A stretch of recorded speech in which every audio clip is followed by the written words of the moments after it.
So your check engine light just came on. Before you panic, or pay a shop $150 just to read a code, here's how to check what's wrong yourself and turn that warning light off.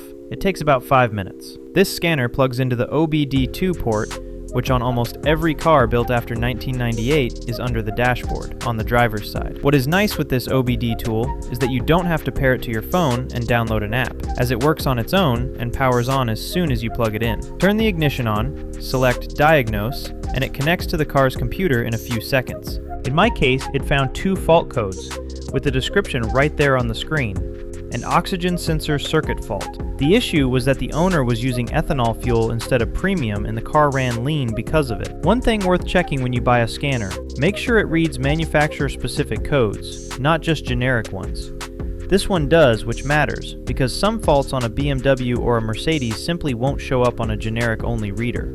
Now for the next step, you need to take your code and Google it with your car's make. You'll find owners who had the exact same fault, the most common causes, and how they fixed it. Sometimes it's as simple as a loose gas cap. Fix the problem first. If you clear the code without fixing anything, the light just comes back. Once it's sorted, here's how you turn the light off.